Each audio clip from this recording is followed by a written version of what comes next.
Good evening. Welcome to another edition of Scotland at 7 with me, Gordon Ross. Joining me on the programme later on this evening is the SNP Shadow Chancellor, Alison Thewliss. Welcome to the programme, Alison. Hi, Gordon. Okay, Alison, we'll come back to you later on the programme after the main news headlines. First of all, the coronavirus update. As of 2 p.m. today, a total of 1,617,104 people in Scotland have been tested through NHS labs and UK government regional testing centres since the beginning of the pandemic. And of these, 1,427,099 were confirmed negative. 190,005 have tested positive. There are 830 new confirmed cases of COVID-19. This, of course, is an underestimate of the number of cases. Not everyone with the virus will display the symptoms, and not all those with symptoms will be tested. There were 67 new reported deaths of people who have tested positive.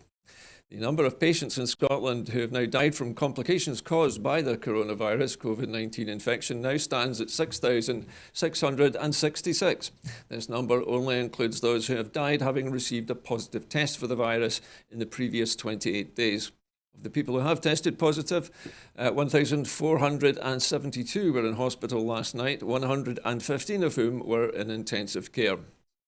As of 8 a.m. today, 1,048,747 people have now received their first dose of the COVID-19 vaccination, and 13,195 had received their second dose.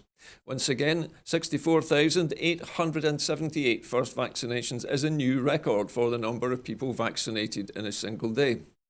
The latest UK daily figures published today show that 116,287 patients who tested positive for COVID-19 have sadly died from their illness, an increase of 758 since yesterday. This number refers to deaths in all settings and not just hospitals. Now, if you'd like to join the conversation later on tonight, you can do so on Twitter by following us at BroadcastScot and using the hashtag #ScotlandAt7. Now to tonight's main headlines. The UK economy shrank by a record 9.9% in the last year. The new Office for National Statistics figures revealed the UK economy shrank by a record 9.9% last year. Responding to the ONS figures, Alison Thewliss MP said that Rishi Sunak must rule out a return to Tory austerity cuts and instead commit to a major fiscal stimulus of at least £98 billion, the equivalent of a 5% growth of GDP to support economic growth. The SNP Shadow Chancellor said the only way to secure a strong, fair and equal recovery was for Scotland to become an independent country, and the people of Scotland have the right to determine their own future in a post-pandemic referendum. And now to recruitment, and in the first phase of an 18-month recruitment programme to deliver Scotland's newest social security benefits has opened. These additional roles will initially support delivery of child disability payments by assisting families of children with disabilities or long-term health conditions to access the benefits they're entitled to when a new benefit is introduced later this year. From 2022, the staff will also support the introduction of the new adult disability payment. Once fully operational, Social Security Scotland's staff numbers will be in excess of 1,900. Now to help for families in financial need. A total of 144,128 COVID winter hardship payments have been made to families. The payments are available to families with children receiving free school meals on the basis of low income, with a £14.41 million given to households as part of the Scottish Government's winter plan for social protection. A one-off payment of £100 was made by local authorities for each eligible child in receipt of free school meals between the 30th of November and the start of the winter holidays. And now to support for students to get dental care. A bursary of up to £6,750 will be offered to dental students. Beg your pardon? I beg your pardon, I misread the first line there. It's support for dental students, I beg your pardon. A bursary of up to £6,750 will be offered to dental students who will have to repeat a year. The support will help to mitigate the financial impact on students following the necessary decision by Aberdeen, Dundee and Glasgow dental schools to defer graduations. Due to the restrictions introduced to protect people from coronavirus COVID-19, final year dental students have not been able to gain sufficient clinical experience of aerosol generating procedures to allow them to graduate this year. Aerosol generating procedures were restricted as they often result in the release of airborne particles. Graduations for students at Dundee and Glasgow dental schools will be deferred until summer 2022, with all the current year groups repeating 2020 to 21 academic year. Graduation for students will be, in the final year at Aberdeen will be deferred until Christmas 2021, and all other students will repeat the 2020 and 2021 academic year. And now to more news of Donald Trump. And Trump's lawyers have started a defence in his impeachment trial. As his impeachment trial continued today, Donald Trump's lawyers have begun their defence by arguing that the former president should be acquitted of inciting last month's deadly riot at the US Capitol. David Schoen, one of Trump's lawyers, said that the defence team would take 3 to 4 hours to lay out its case against convicting Trump for inciting the January the 6th riot, which sent lawmakers scrambling for safety and resulted in the deaths of 5 people, including a police officer. Trump's lawyers have argued that his rhetoric was protected by the US Constitution's free speech guarantee, and that prosecutors had not directly connected the actions of the rioters to Trump. Democratic prosecutors wrapped up their case on Thursday, arguing that Trump knew what would happen when he exhorted supporters to march on the Capitol and fight like hell as Congress gathered to certify Democrat Joe Biden's victory in the November the 3rd election, and that the Republican former president should be held accountable. Trump falsely claimed that Biden's victory in November was the result of widespread fraud. The Senate could reach a final vote in the trial as soon as tomorrow. And now to Australia, where a 5-day COVID lockdown is in force in Victoria. Victoria will enter a circuit breaker 5-day lockdown from Saturday in an attempt to prevent a third wave, Victoria Premier Daniel Andrews has announced. Mr Andrews says that the government would impose a snap lockdown from midnight because of the hyper-infectivity and the speed of a UK variant outbreak had created a very real challenge. He went on to say that this meant the authorities had to assume that there were further cases in the community than we had positive results for, and the virus was moving at a velocity that has not been seen anywhere in our country over the course of these past 12 months. The Labour leader said Victorians would only be able to leave their homes for 4 permitted reasons: shopping for essential items, essential work, exercise for 2 hours a day, or caregiving or for compassionate reasons. Other restrictions included compulsory masks in all settings outside the home, a 5-kilometre radius ban on movement, and a ban on all private gatherings. And now to the issue of the seafood business and priorities for the Seafood Task Force.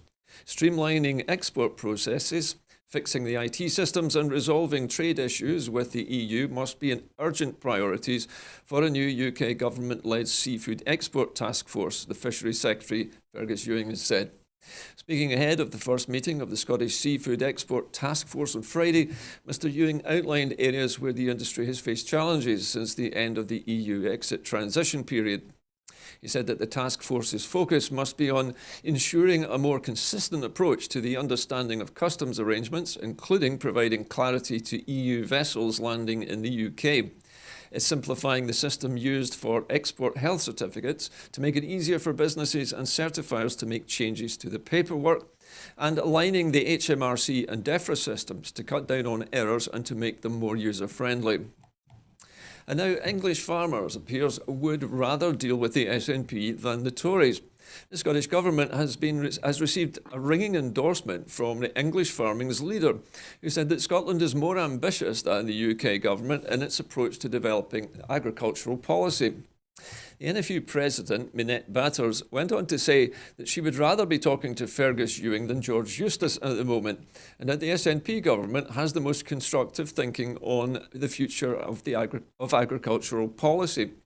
She also praised the Scottish Government for ensuring that that farming is sustainable, it retains its critical infrastructure and does not face price spikes, even when the Westminster Government is prepared to sweep the rug from under the feet of the industry by taking away funding for active farming. And now to a commitment on international development. Support for vital aid projects is outlined in a new report which emphasises the Scottish Government's ongoing commitment to international development.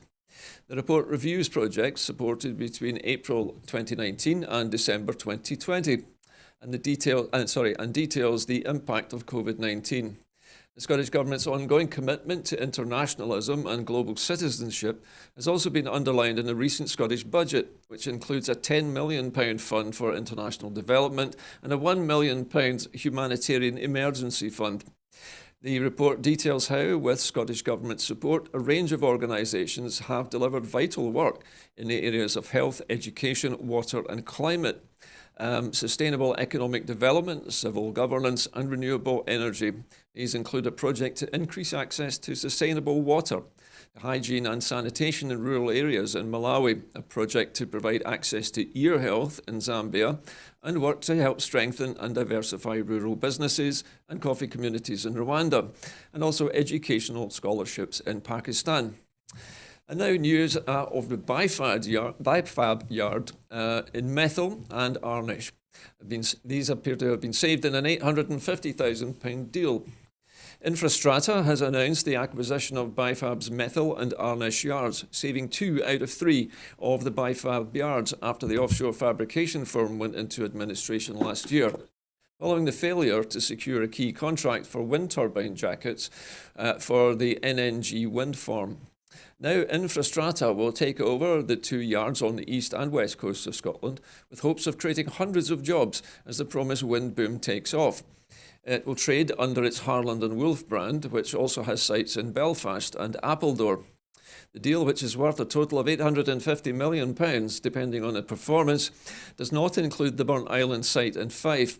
A total of 29 employees are being transferred under TUPE regulations, with those on furlough being brought back to re-establish operations at the sites. And that's the end of tonight's news. And let me bring you back into contact with Alison Thewliss and then invite her back into the studio. Now, Alison, we have had a great deal of media attention being given to the Office for National Statistics today, and their new report outlining what has been happening to the UK economy over the past year, particularly in 2020. Now, the headline figure, Alison, of course, is this 9.9% GDP loss over the period of 2020, and how it's an historic record for the United Kingdom. Do we know yet how this horrific figure compares to those of neighbouring countries, for example, in Europe? Have we any information about how the United Kingdom, bears up when it is looked at by comparison with these other nations? Yeah, but the comparator figures would tend to suggest that we are doing the worst in the G7, the worst and almost the second to worst behind Argentina, I believe, for the OECD figures in terms of the performance of the economy. And of course, we've been performing very much the worst in terms of the number of people who have died as a result of coronavirus, which is devastating. And it really does show just the way in which the whole crisis has been managed by the UK government, which certainly compares poorly compared to all the rest of the European nations. Alison, would you say that the lack of urgency in the UK government's approach early on in the pandemic had a particular role in the depth of the sort of recession that we have experienced in the past year? I would definitely agree with that, yes. A lot of the measures that the UK government have taken have been very much a knee-jerk kind of reaction to the crisis that's going on. Yes, the government acted swiftly. It brought in things like the furlough scheme. It brought in things like the self-employment support scheme. It got some money out the door. But it wasn't consistent enough in how it did those things. And we saw as we went through last year, the threat to remove the coronavirus job retention scheme, the furlough scheme as it's called. And in doing so, when that was announced that everybody thought the furlough was going to end, when the government reiterated time and time again, nope, the furlough's going to an end, what employers did was worry that they couldn't pay their employees' wages and lots of people lost their jobs. The furlough was then extended, but that was too late for many people who had lost their jobs. And that kind of lack of consistency from the government, that lack of planning for more than the next few weeks ahead, has had a significant impact, I think, on the way the economy has performed in this crisis. Thank you, Alison.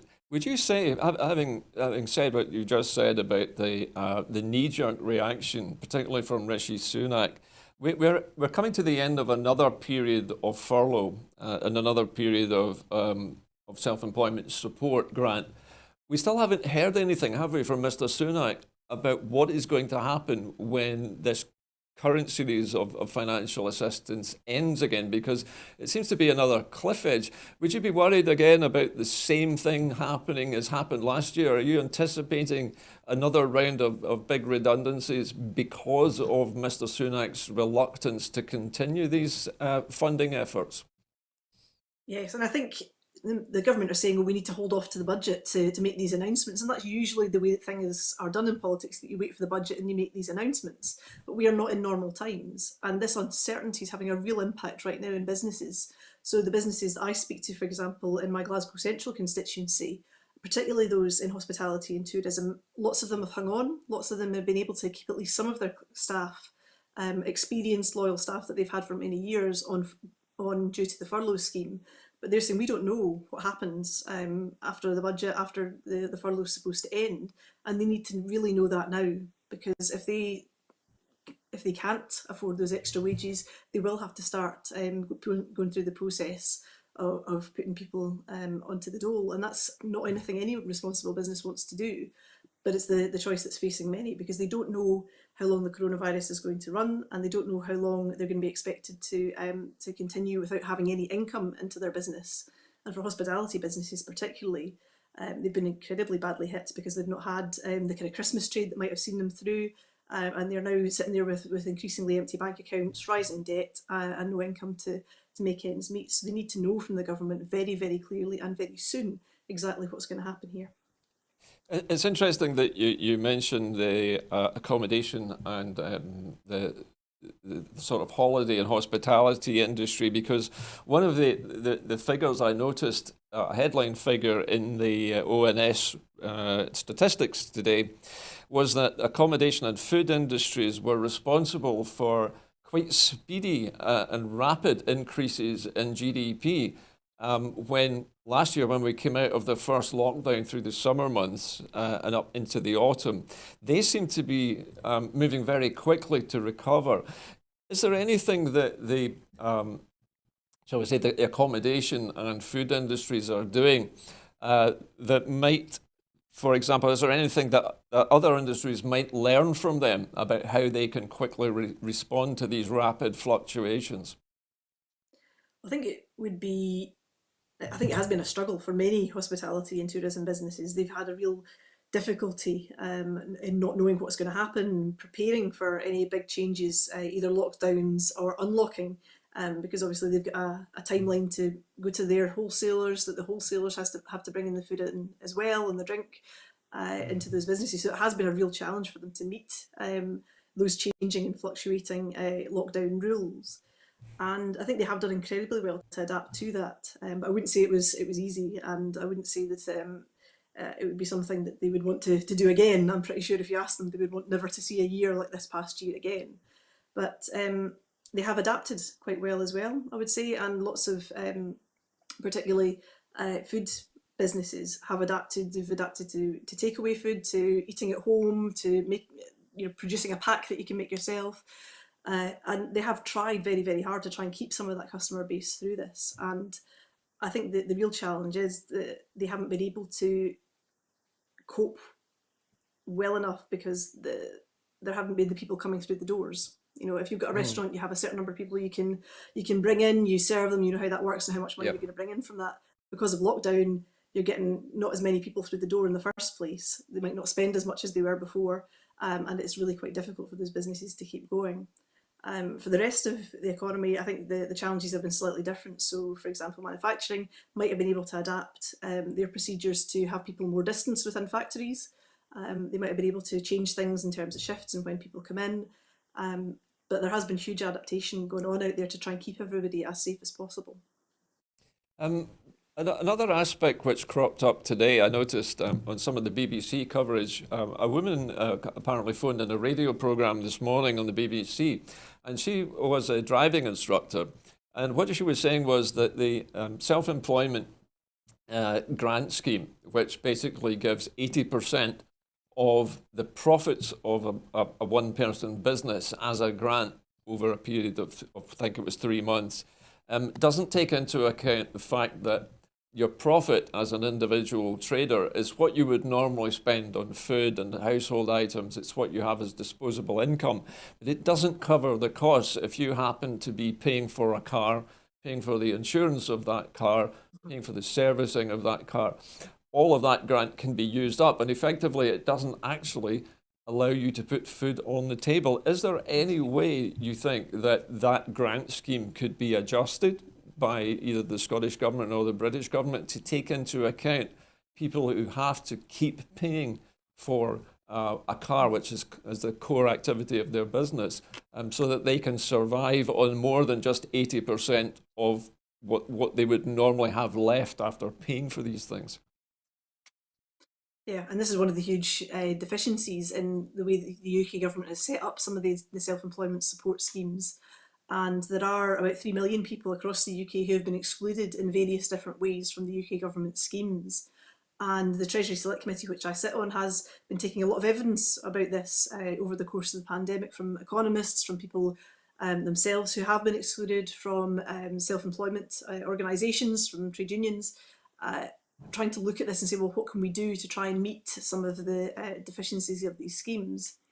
And the all-party group on gaps in support that I sit on as well has brought together some of those different groups and said, well, you can have a director's income support scheme, you can have other means of support schemes which look to tackle some of these issues. So people who are limited company directors, for example, have lost out in many different ways. They can't furlough themselves because they're essential to the running of their own business, and they haven't been eligible for lots of the schemes as well. So I've got people in my own constituency who run, for example, a small arts practice, and they would apply for contracts, they would do work, and they would pay themselves through dividends. But the government hasn't found a way to make that work for people, and folk have had absolutely nothing. And people like driving instructors as well, who cannot operate at the moment, have also found themselves losing out. Other groups, like for example, travelling show people, of whom I have many in my constituency, they've got significant cash tied up in the funfair rides that they operate. They can't go out and use those rides. They're still paying bills and loans off on those things. And there has been just in recent weeks, a Scottish Government specific grant for travelling show people in Scotland, which has been great to try and meet some of those needs. But there's just too many people falling through the gaps, and the UK Government have been too slow to adapt the schemes that they have to try and deal with that. And I'm very keen to see them, put those things in place. And as I said at the start, the government was quick to create these schemes. They responded fast. That was good. But they have done nothing whatsoever to address the gaps in those schemes, and they really ought to have done so before now, because far too many people are still losing out and have had absolutely nothing by way of support. Alison, another issue was raised recently, which is the fact that when many people went into lockdown, they were forced to go from earning a living to claiming universal credit. And when they did that, they triggered something which meant that maybe they were getting tax relief on their business, or they were getting tax credits. And what happened was, when they signed up for the universal credit, they didn't realize that months down the line they were going to be asked to return the overpayment of these tax credits, which they assumed would have been finished. Is there a case, do you think, when people are suddenly getting huge demands for hundreds of pounds of overpaid tax credits, which they lost at the start of the lockdown, is there a case, do you think, for joining up these two organisations, the Department for Work and Pensions and the Her Majesty's Revenue and Customs, so that these things don't happen and people who are basically struggling with nothing at the moment don't suddenly get a demand from HMRC for hundreds of pounds, which they don't have? Absolutely, and it's a real problem in the way those systems work, or don't work rather, together. And I would urge anybody who's having any issues with this to get in touch, either with an advice agency like Citizens Advice, or to get in touch with their local MP as well, because we can help some of these things with the DWP and HMRC, and try and find some kind of solution for that. Because usually they ask people to pay things back at a very high rate, which means people really don't have anything to live on because of that. It is possible to amend that slightly and to get that spread over a longer period of time, or to try and adjust that a little bit. So it is worth people not just accepting what they say in the first place, but actually getting a wee bit of extra support and advice from qualified advice agencies like the Citizens Advice to see their way through that as well. But it is a real problem, and I've seen constituents being asked for tremendous amounts of money to be taken back off being entitled to. And it is very complicated for people to negotiate as well. And I think, as well as part of this pandemic, we've seen lots of people claiming benefits for the very first time. Yeah. And lots of people finding out just the complexity of this system, the difficulties in the system, the deficiencies in the system, and lots of people going, looking at this and going, I've just no idea how to negotiate this system that's been put in front of me. So again, people should ask for advice and support wherever they can. And the advice agencies in Scotland will be happy to help them with that. But it is a very difficult and complex system to negotiate for many people.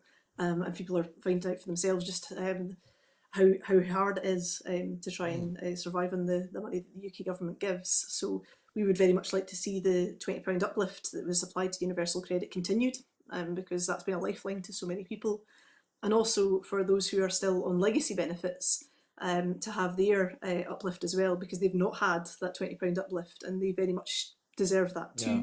So people who are perhaps disabled, people who are carers, people who have been on things like tax credit rather than universal credit, all of these things need to be looked at in the round, and everybody needs to have that uplift. It can't just be for one bunch of people on one particular benefit. It should be for everybody, because everybody has struggled through this pandemic. Okay, well, let's leave the subject of benefits for the moment, Alison. I'd like to move back into the Office for National Statistics and their kind of review of the past year. And it appears that over, the last year, about 7 years of hard-won, steady GDP growth in the UK has basically just been trashed by COVID-19, maybe by Brexit as well to some extent. How much, though, do you think of this loss do we attribute to COVID, and how much do we attribute to the most recent,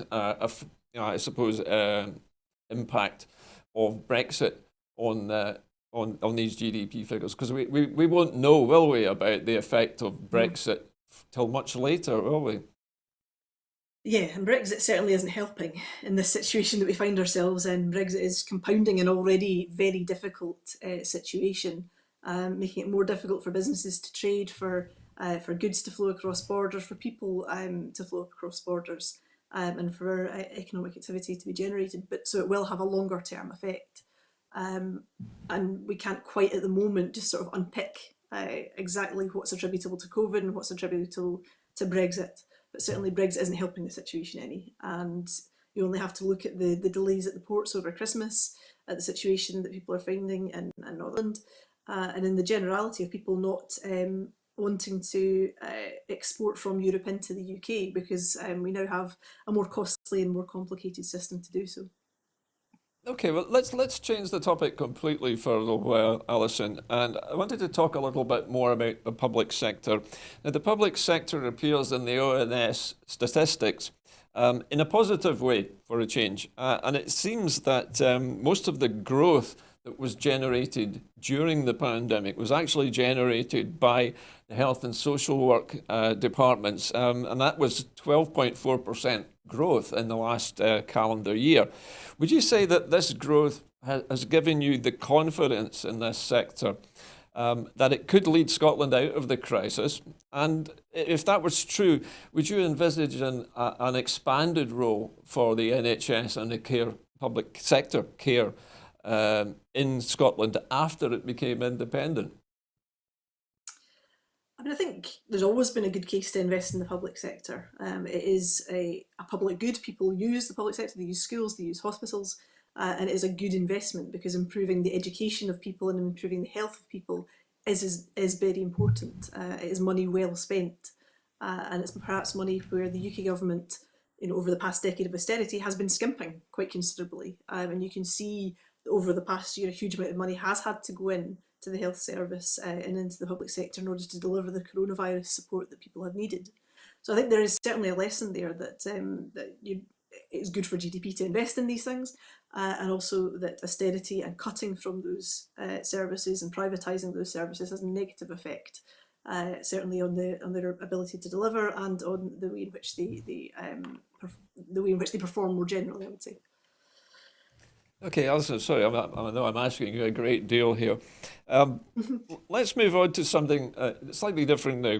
And transport, storage, and courier services have also experienced growth after the restrictions were lifted last year. Is there enough evidence, do you think, to suggest that the high street closures that we've all seen in recent years will now accelerate much faster as we come out from under this COVID shroud? I mean, it certainly feels that way, that the high street is taking a real pounding for this. And there's a person I follow on Instagram who works for one of these high street retailers, who over the past week has been packing up the shop. And it really is heartbreaking to see, a staff largely composed of young people working in retail, without any kind of real sense of future in that sector. And having worked in retail in the deep and distant past, it is a strange thing to watch it being dismantled, to watch big brands like Debenhams, Topshop, and the other Arcadia Group companies switching to essentially companies which have more of an online offer rather than shops. And that poses particular challenges for cities. City of Glasgow, without those huge stores in the city centre, that is a real challenge. How do you fill those spaces? What do those then become? Can they become more experiential, become things like going out and enjoying meals or enjoying cinemas and things like that, or is this going to change fundamentally and forever how we use our city centres and what they are for? And Glasgow certainly has plans to bring more people to live in the city centre, but it will take a huge amount of thought and amount of money to reimagine what happens now with those. If we are only going to order things online now, if that's the direction the economy is taking in, that will mean a shift to jobs in different places and fulfilment warehouses and courier services, as you suggested. But we need to have a think about how we protect people within that as well, make sure that people get a fair pay for those things. We know that some of these companies in the past have been quite exploitative in what they've done, the way in which they've employed people, and the way in which people have any kind of sense of rights within that as well. So we need to think about what is going to go on to make sure that everybody can have a good quality sense of employment within those sectors, and how do we make sure that people's rights are protected, because that's fundamentally important as we head into the months and years ahead. With the general election coming up in Scotland for Holyrood and the SNP riding very, very high in the opinion polls at the moment, do you think, Alison, that there's a very big opportunity here, not just for the SNP, but for the whole of Scotland, to take control of its future and to try and put right some of the things which we've been talking about this evening, the deficiencies that we have seen from the British government? Is this the time that we need to make this choice? It's an incredibly important election, this election coming up in May. It is a choice of two futures. It is a choice of an independent Scotland with all the control and all the power over the economic levers to make things better for the people who live and work here. Or is it, do we want to stick with Westminster and the Westminster parties and the way in which Scotland is treated as part of this union? And I'm looking forward to all the debate around that, because I think when people look at the options, and the options being particularly stark in this past year about who's in charge, who makes the decisions, who has the power, for me, I want to have those conversations with people and find out what people are thinking now, because the polls have been great, 21 consistent polls in favour of independence. I'm really looking forward to and hoping that we can get back out on the doorsteps to listen to what people are thinking, and find out where people are at now. After this very, very strange year that we've had, after all the things that have happened, after Brexit, because it feels as though things are really quite shifting and people are changing their minds and people are making those decisions. And I think it's a very interesting election. Certainly. Yeah, listen, we will return to this subject maybe towards the end of the programme, Alison.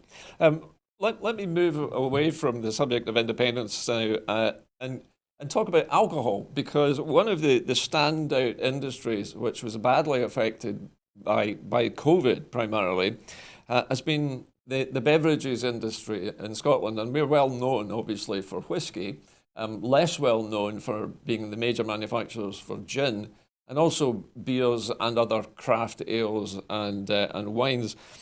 Has Do you think Brexit or COVID been the main reason for this, or am I just conflating things unnecessarily here?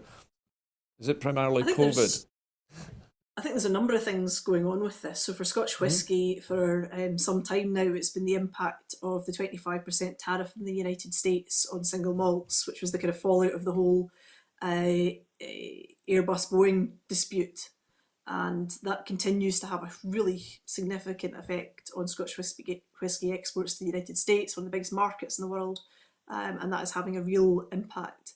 And I've been looking at the figures that the Scotch Whisky Association had sent in, and it says in 2020 the export value of Scotch whisky fell 23% in 2020, and the number of bottles exported fell by 13%, and that's really quite significant. Yeah. And the hit from the United States' action and this trade war that's been going on for quite some time is really, really significant. And I would like to hope that the new administration in the United States will put some impetus to those negotiations so we can get that issue sorted and put to bed once and for all, because it continues to be a drag on those markets. There's also the wider impact of lockdowns in various countries. Bars, pubs, clubs, restaurants haven't been open, so therefore people can't go out, enjoy a single malt after their dinner, have a beer, all those kinds of things that we were so used to doing, so ingrained in our psyche. Those things have fallen away in Europe as lockdown restrictions have gone. They've fallen away in the rest of the world as lockdown restrictions have been undertaken. So there will be a hit on exports as a result of that. There's also the domestic impact of that here as well in Scotland with the lockdown that we've had too.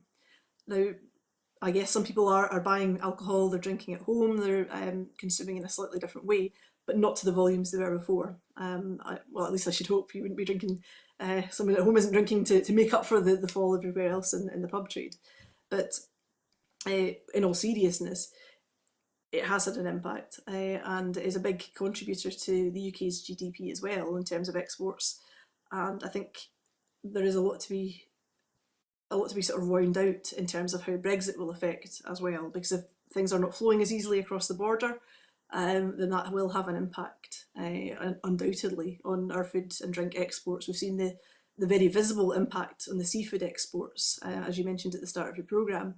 The exports not being able to be put on trucks and taken to France as quickly as possible. My colleague Brendan O'Hara raised a case of a seafood exporter in his constituency who had to pay a significant amount of money to send seafood in a taxi in France to get from one place to another so that it could reach the customer in time. And these are real difficulties for the sector, and the Scottish the seafood sector have been very, very vocal in terms of the impact Brexit is having. And for the UK government to turn around and say this is just teething problems, really a lot of these things can be anticipated, and a lot of it is down to the UK government's lack of planning and lack of clarity as to what exactly their policies around Brexit would mean. One of the things that occurred to me while you were talking there, Alison, was that way back in 2014, when the United Kingdom was trying to persuade Scots to stay inside the UK so that we would be a part of the EU, apparently, which now obviously has the opposite has happened. Do you think that the Scottish government and the Scotland's industries may learn a lesson from this whole episode that particularly with things like food. The food industry in Scotland is huge, and most of the excellent food that we produce goes abroad. It's exported, not only to Europe, but also to England, America, other places. Are we too dependent on these flagship foodstuffs and beverages? And should we really, as a nation, be diversifying in terms of what we produce a bit more so that we don't have all our eggs, say, in the European basket as they were with the shellfish industry? Well, I think our exports do go out around the world, and food and drink is obviously a very important and a very visible one. But there's huge other exports in terms of things that are manufactured within Scotland, high quality garments, high quality technical goods, such as the kind of burgeoning satellite industry in Glasgow, which is hugely lucrative. But there's also things that we export in terms of knowledge as well, and services. And the Brexit deal has nothing really in terms to say in terms of services, which is a real issue in terms of how the UK then goes to negotiate and sell those services within Europe, and that is a real hindrance to us in Scotland as well, because those services are come from our high quality education system. We are selling ourselves to the world through this, and Brexit will have a huge impact on the service sector, and it's a bit of a kind of oddity, I suppose, in terms of the way that Brexit has been negotiated. We've talked an awful lot about seafood, but seafood is a tiny proportion of the UK's exports compared to things like manufactured goods or services or other things, services particularly being a significant part of the UK's exports.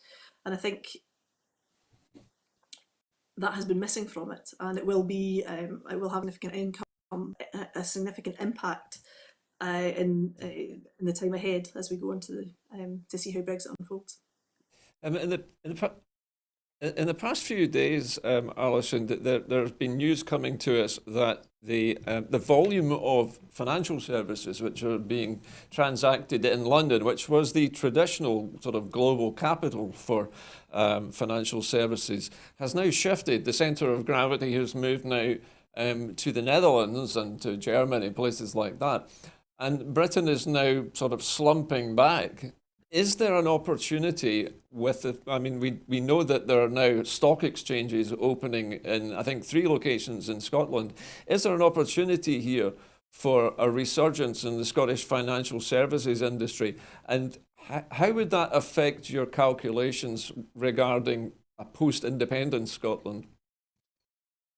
Well, I think we have huge opportunity here. We've got lots of financial services businesses based in Edinburgh and Glasgow and Aberdeen and other parts of Scotland too. Great expertise, great things that we can sell to the world.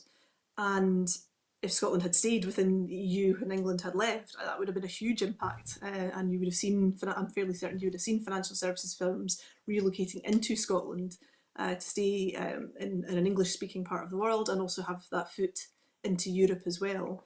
And I think we do have a real opportunity there with independence to build that sector and to grow that sector. And I think when you look at the investment that companies like Barclays have made in the city of Glasgow, they're building a huge financial services campus on the banks of the Clyde. That's a vote of confidence in Scotland. It's a vote of confidence in our skills and our abilities to be part of the financial services sector in the rest of the world. And I would like to hope that will grow with independence, and we can make the best use of our expertise in areas like asset management and insurance, and make sure that is a huge factor for bringing people and talent to Scotland. It's been said by repeatedly, particularly by SNP politicians, to be fair, actually, that because Scotland is not in charge of its own finances, it is constantly sort of fighting with one hand tied behind its back. If Scotland were independent right now, Alison, and you were the Chancellor of the Exchequer in charge of the Treasury and what to do with, well, effectively what is almost double the money that we have at the moment, where would you particularly target that public spending for the start of a new independent Scottish state? It's a very good question, but I think you want to look at sectors that are growing, sectors that can expand. So, for example, the Scottish Government has a kind of green investment portfolio that they have set up to attract people to come in and bring in investment to those sectors to grow the green economy. And I think that is the real opportunity that we have here that's not being well enough used within the UK. So you would want to be investing in tidal and solar, in wind power within Scotland, and moving our economy to that greener future. There's not enough impetus in the UK for that. They're still wedded to things like expensive nuclear, and they're not getting to that fast enough, whereas our climate ambitions give us that opportunity. Independence would also give us that wider opportunity to set things up in such a way as to support those industries and grow them, and then we can sell that knowledge and expertise into the world. That kind of green economy is a huge opportunity for Scotland. We have the skills and the talent. We just need to invest that wee bit more and have that bit more control over it in order to grow it faster. Alison, you mentioned just previously, in your previous answer, you touched on the massive satellite manufacturing capacity within Glasgow with a company called Clyde Space, which I believe now owned by another company. But is there a chance, do you think, for an independent Scotland to develop its own space agency, its own space programme? Because we have heard that the British government and the American arms manufacturer Lockheed Martin had put together a bid to have a spaceport in Sutherland, which I understand has now been basically abandoned in favour of moving to Shetland. Would the Scottish government, do you think, in an independent Scotland, be looking at the space industry? Because we do have a Scottish rocket launch company in the form of Skyrora, who are headquartered in Edinburgh. Is there, do you think, an opportunity here for the Scottish Government to look into space as another way of generating foreign income? Yeah, I mean, it's certainly a high-tech growth sector, very skilled, very, very useful to the world as well in what it creates. And I would like to see Scotland, as a member of the European Union, as a member of the European Space Agency, cooperating, collaborating and working closely with others. So there's been some suggestion from the UK government that they'll try and replicate what the European Space Agency does and kind of start that over again. And you're going, well, is that the best use of resources? No, you want to work in collaboration with other countries that are doing the same thing for that greater end. And I think we'd like to see Scotland's part in that as an independent nation. One of the other interesting things about the spaceport idea is that Prestwick Airport has also been mentioned by the UK government, and I think also by Richard Branson's company Virgin Galactic, as a possible base of operations for their aircraft launched rocket, which would basically be carried aloft under a jumbo jet launched from 40,000 feet into orbit. Is this a real possibility, or is this really just the UK government making all the right noises? Could the Scottish government, given the opportunity to govern Scotland fully, do a better job of this? Yeah, and there's huge opportunities for Prestwick, and I know that my colleague Phil Whitford has been talking for a long time about the opportunities of Prestwick Airport. It is a strategically important airport. It gets less cloud cover, less fog, less wind than other airports, I understand, and that makes it particularly important. But there's also the sector that works around the space, works around the aviation sector in Ayrshire, and we really should be looking very, very, working very smartly, very cleverly, trying to develop that and make the very most of those assets that we've got there. Because you're right, there's huge opportunities either from commercial space flight, from other things as well in the future. There's a lot of opportunity there, and it's up to us to grasp that opportunity. Thanks, Alison. Well, listen, one other question for you, which popped into my head actually just as you were talking about renewable energy and tidal and solar energy, for example. Many people don't realise this, but the major centre for tidal energy research at EMEC in Orkney Island is partly funded, or was partly funded, by the European Union. And I haven't heard anything from the UK government, at least, on how the funding and the assistance from Europe might be replaced in post-Brexit Britain. Is there anything that you can tell us about any plans to help with that? I wouldn't be clear on the particular specific detail of EMEC, but the UK government has been pretty sketchy, I would say, on how it intends to replace EU funding in general. So they've talked about the Shared Prosperity Fund, which would appear to be a UK-based fund with the UK holding the purse strings and setting the agenda, rather than the Scottish government deciding what's important for the people of Scotland and for our communities. And it worries me very much that very good European Union projects, such as those employability projects in the city of Glasgow, will be allowed to fall by the wayside. They're very important projects, and we've seen already that the UK government want to give up participation in Erasmus, which is hugely important, not just for university students, but for school pupils and for youth and sports groups within the city, within our country as well, because they're now excluded from whatever this new scheme, the new tutoring scheme, will look like.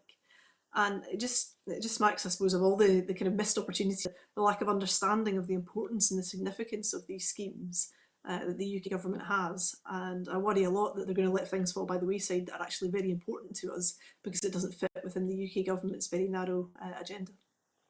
Alison, I'd like to, if I may, return back to a subject we spoke about a couple of questions ago. That was the changing balance of power, if you like, between America and particularly with Scotland in terms of importing and exporting and trading. Now we know that during Mr. Trump's tenure as the president, that this trade war developed when Mr. Trump decided that he was going to put a very big tax on aircraft manufactured by an American company, I believe, but importing them from, I think, Northern Ireland back into the US. And that sparked this tit for tat trade war. Has the Scottish government had any contact at all with Mr. Biden's administration? And is there a chance of some preliminary understanding being set up between the Scottish government as it is now and asking Mr. Biden to do something about this? Presumably, if Scotland becomes independent, that then is something it could negotiate for itself. But is there anything on the cards at the moment between the Scottish government I think that would and be his administration and Mr. Yeah, I think that Biden's? would. Yeah, I think that would be more of a question for the Scottish government rather than for me. It's not a Yeah. negotiation I would be involved in, but certainly as an MP at Westminster, myself and my colleagues are very keen to see a positive dialogue happening, and particularly where it affects industries that are important to Scotland, as important as Scotch whisky is. Okay, Alison, there's many things that the ONS figures have thrown up for us that are negative. Is there anything positive to take from these figures that we've been discussing today? Because obviously we've just lived through one of the worst years in living memory, and at the moment it's not showing much signs of getting any better. Do you see opportunity from the point of view of as a shadow chancellor for Scotland this year? Should we become independent? What are the opportunities that really we must grab with both hands? I think that's a really good question, and I suppose what you're looking at for me is the resilience that people have shown over the past year, the inventiveness, the things that people have tried, the things that we have all found our tested on, the new things that people have come to value as a result of this. And I think there's certainly opportunities in the sort of short term ahead that people can make more use of what's on their doorstep. That local economy that people have, people are shopping in their local shops and their high streets and um, exploring more of their own local area and getting to know the shopkeepers and getting to know their local businesses. And I think that is a real positive. So perhaps we've moved away from the situation where people want to go to big out of town centres or to fly on holiday to faraway places, and they're actually valuing much more what we have on our own doorsteps, and that is surely to the benefit of Scotland in the future. As people sort of value that, they think, well, gosh, why have I never been to this place before? This is beautiful, and you get that kind of return to those locations that perhaps we had forgotten about because we know. For the habit has been to go abroad, but actually so much of what's on Scotland's doorstep is so beautiful, and I think that is something that we can take from this, that if we can encourage people to love where they live in the first place and to put more into that and to be more invested, then that will I think will be a bonus that we will get to keep forever. One last question, which I know this is not exactly within your remit, Alison, so I'm being a little bit cheeky here, but we often have representatives of the Scottish farming community on this programme and talking about the difficulties which they face at the moment. And I'm old enough to remember the days when we had a milk marketing board and an egg marketing board. There were public bodies which were tasked with promoting homegrown food. Would you say that there's now an opportunity for the Scottish Government, which after all has devolved powers in food and farming, to do something useful maybe for the farming community and develop some kind of new government body which can help to promote local produce more to people who live in the area where the stuff is grown? I think Scotland Food and Drink have done a huge amount of stuff on this, to be fair, during the pandemic, and produced a kind of list at the start of the pandemic of where you can buy food locally, different companies, different organisations, and one of the things that I got out of the pandemic was a tablet subscription. to a business not far away from where I live, who send me a box of tablet and macaroon on a sort of 3-4 weekly basis. And that's probably not been great for my waistline, but it's been nice to support a local business. And Scotland Food and Drink are very good at highlighting those kinds of businesses, those local producers, and letting people know where their food comes from. And I think there's been a lot more of that, and we're starting to recognise a wee bit more about the kind of the importance of local producers, of the quality of ingredients, and even kind of platforms like Instagram have been great in terms of what you can find out on your doorstep, and new producers and all kinds of things like that. And there's a company in Glasgow who make fantastic ice cream from scratch, who I've been ordering from as well. And it's just getting to know what's available in your area, and some of that is local and word of mouth. Some of that can be done by the food and drink industry themselves as well. But it's up to all of us, I think, to highlight those companies and to share them when we can. Well, Alison, listen, I have almost run out of questions for you tonight. We have, of course, to really still talk about the business of becoming an independent country. We know that for just about every question and every demand that an SNP MP makes in Westminster, the last line of that usually contains the words, "if Scotland were an independent country." And if I put that to you right now, Alison, if Scotland were an independent country right now, and it had been all the way through this pandemic, what do you think would be different in the situation that we find ourselves in at the moment? Well, there's a lot of what ifs with that. And hindsight gives you a lot of things that you would have done better or you would have done differently. But when you look at what small countries like New Zealand have achieved, they're a small island nation. They have been able to have minimal deaths from coronavirus. They've been able to protect their people. They've been able to bring their people together as well, with a kind of sense of common endeavour to fight this virus, which hasn't really been possible in the UK because we haven't had control over our borders, over the support mechanisms through the Treasury, and many other aspects of this.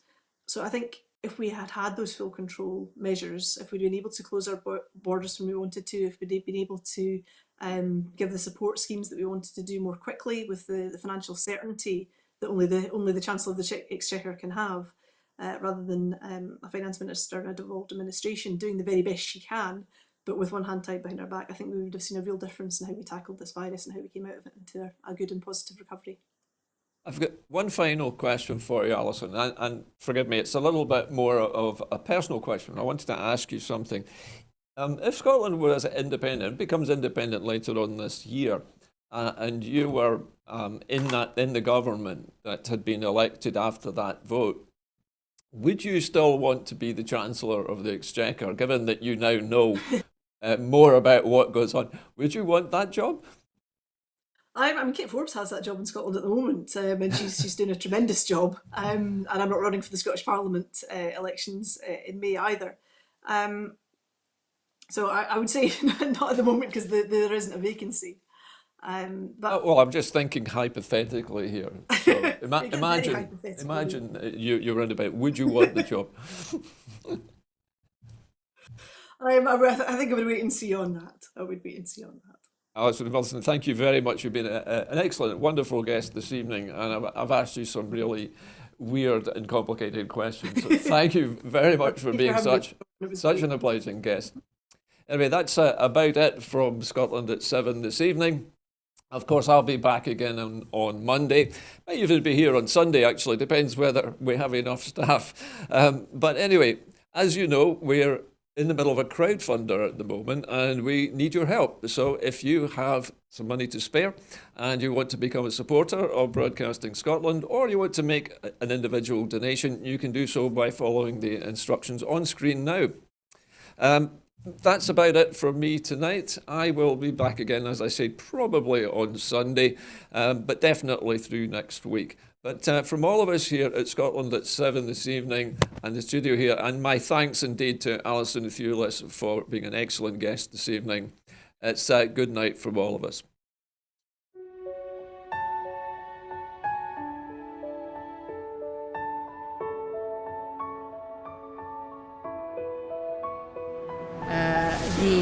the Catalans, the Basques, the Galicians in the Basque.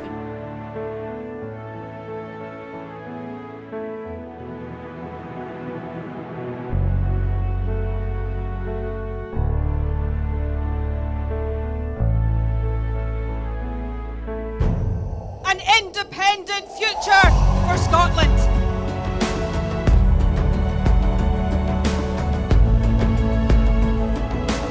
How quickly do you think a referendum can be arranged? Best practice demands that it should be 6 months.